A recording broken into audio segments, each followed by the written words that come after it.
tujuan kita buat video klip ni adalah untuk mengenal pasti tuduhan-tuduhan pihak-pihak tertentu berkenaan pengundi hantu ataupun undi palsu ataupun undi curi-curi. Okey, saya rasa perkara ini memang tak logik lah. Jadi hari ini saya buat video klip ni untuk share pendapat saya dengan semua rakyat Malaysia. Dan saya nak kita buka mata dan kita tengok apa yang berlaku dalam kawasan mengundi ataupun tempat pembuangan undi. Sebab sekarang macam-macam tuduhan ada. Pengundi hantu, pengundi bangla, so macam-macam. Jadi kita macam mana kita nak pastikan pengundian ini bersih dan telus. Okey? Dalam kita tengok, kalau dalam bilik mengundi itu terdapat orang DAP atau Pakatan Rakyat, orang BN, SPRM, SPR, semua ada. Jadi kita sebagai rakyat Malaysia, kita kena tahu proses cara-cara mengundi dan pengiraan undi yang berlaku di Malaysia. Kalau banding dengan zaman dulu dengan sekarang, kita fokuskan dalam satu bilik saja. Kita tak perlu pergi secara satu Malaysia. Kita pergi satu bilik, kita tengok cara proses dia macam mana. Betul tak tuduhan orang ketiga mengatakan bangla datang mengundi? So kalau betul, apa gunanya senarai nama yang dikeluarkan oleh SPR? So hari ini saya nak kita tengok apa yang berlaku, okey, semasa kita pergi mengundi. Sebab hak mengundi ni memang hak kita. Kita yang menentukan kerajaan. Dan lepas mengundi, kita kena terima apa yang kita dah buat keputusan. Dan kita sebagai rakyat Malaysia, kita tengok dalam bilik, okey, kita mengundi, kita membuang undi. Dan dari sana kita tengok, adakah peluang untuk pengundi hantu ataupun tambahkan undi dalam peti undi. Okey, katakan kita ada 100 orang pengundi di kawasan bilik A. Okey, sebelum kita masuk pergi mengundi, kita akan serahkan IC kita kepada, bila kita masuk dekat pintu masuk, kita akan bagi IC kita dekat pegawai SPR 1. Okey, bila dia dapat IC kita, dia akan bacakan nombor serial kita, nombor IC, dan dia akan sebut nama kita.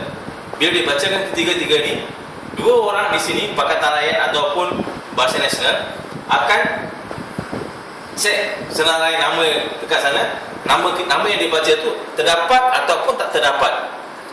Okey, kalau tak terdapat, memang dia akan ditolak, tak boleh mengundi. Okey, lepas dia baca, orang pegawai pertama bacakan nombor IC semua, nama semua, kita ambil IC, lepas tu kita pergi dekat pegawai nombor 2. Dia akan letakkan dawat dekat jari kita. Okey, lepas tu pegawai ketiga, dia akan bagi kita 2 slip mengundi, satu untuk parlimen, satu untuk DUN.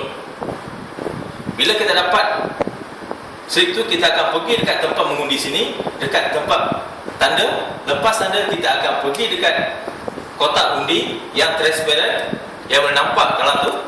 So kita akan masukkan satu ke dalam peti undi parlimen, satu dalam DUN.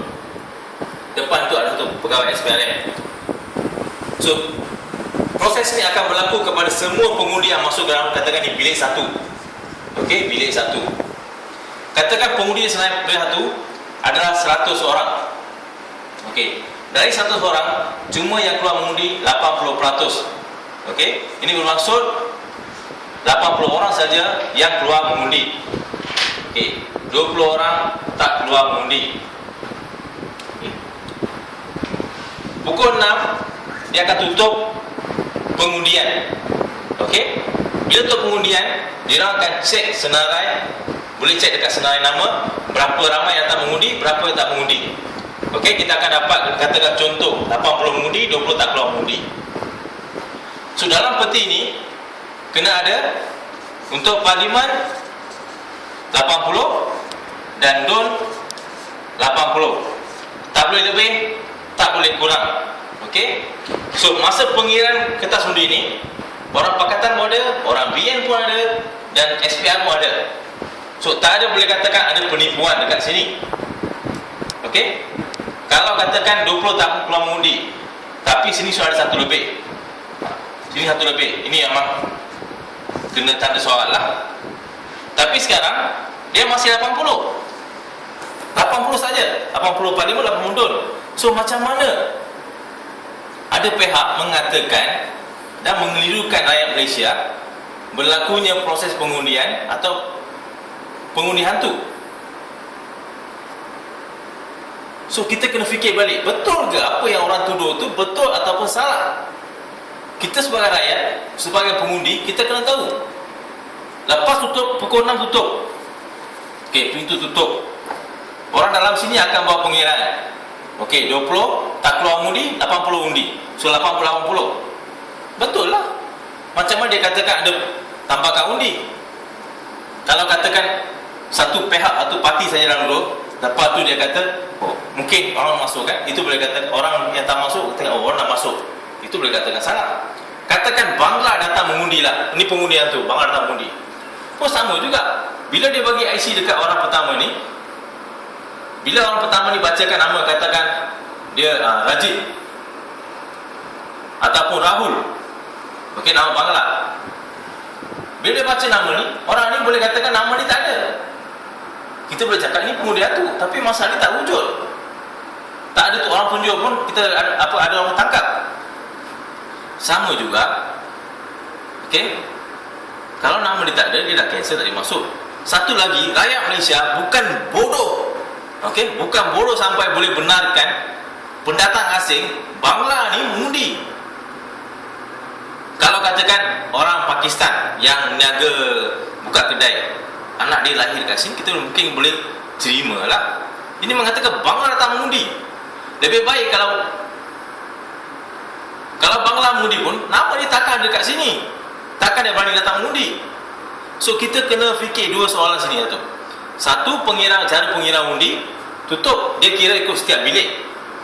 Okey, katakan 100, 20 tak masuk, 20 tak datang, 80 datang, so 80-80. Ni betul lah, okey lah. So sama juga mengatakan kalau IC palsu, pegawai ataupun wakil daripada parti berkenan, dia boleh buat tangkapan terus. Tapi benda ni tak berlaku. So ni maksud okey. Satu lagi, ini kawasan mengundi. Okey, katakan sekolah. Okey, sekolah. Ini gate sekolah. Ada pihak mengatakan Bangla ke siapa-siapa naik bas lalu dekat sini, lepas tu turun bas ni. Adakah peraturan mengatakan tak ada orang boleh turun bas dekat sini? Okay. Ada pihak mengatakan, oh, Bangla ada IC. Rasa saya tahun 2010 saya pernah highlight pasal IC palsu ni, ramai yang pegang. Okay. Tapi benda ni, adakah orang yang pegang IC ni, Bangla yang pegang IC, nama dia terdapat dekat senarai sini? Ini boleh katakan pengundian tu kalau nama dia terdapat. Sekarang tak ada orang dapat buktikan nama ni ada tak ada. So siapa yang kena bertanggungjawab? Kalau kita pergi luar negara pun sama juga. Kalau orang mengundi, kita berdiri tengok. Takkan kalau tengok terus, oh, mengundi tak ada keluar, tak ada pun. Setiap orang manusia ada hak berdiri dan tengok. Kecuali benda tu benda jahat, pergaduhan apa, dia kena cepat-cepat keluar dari sana. Ini satu proses pengundian yang boleh katakan setiap negara ada, tapi berbeza cara dia. So kita tak boleh pukul orang yang lalu depan sini. Okay, katakan you dapat tangkap IC, kita bawa ambil IC dia, tangkap, bawa pergi dekat SPR, tengok nama dia ada tak. Kalau tak ada, kita tak boleh tuduh dia, tak boleh pukul dia. Satu kesalahan besar pukul orang. So saya minta, okay, saya share pendapat saya dengan rakyat Malaysia sekarang. Kita fikir balik, macam mana boleh berlaku penipuan dalam pengundian. Saya tak memihak kepada BN ataupun pakatan. Saya sebagai seorang rakyat Malaysia, sebagai seorang NGO, saya menyoal balik kepada anda. Apa yang saya katakan, anda faham tak? Ataupun ada tak apa silap cara saya bagi tahu? Okey, kalau secara logik kita tengok, proses ni berlaku dalam kelas, pengiraan undi pun berlaku dalam kelas. So senang kita detect. Okey, saya tadi cakap 80 masuk, 80 tak masuk.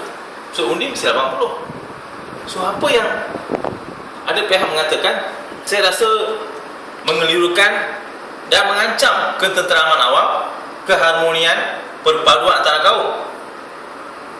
So kita sebagai rakyat Malaysia, kita fikir, tak payah seluruh Malaysia, kita fikir satu kelas saja, cara mengundi, cara pengira mengundi, dan siapa yang duduk dalam bilik itu, dan kenapa masih ada pihak mengatakan undi tak percaya, penipuan dalam pengundi, undi terlebih dalam kotak undi.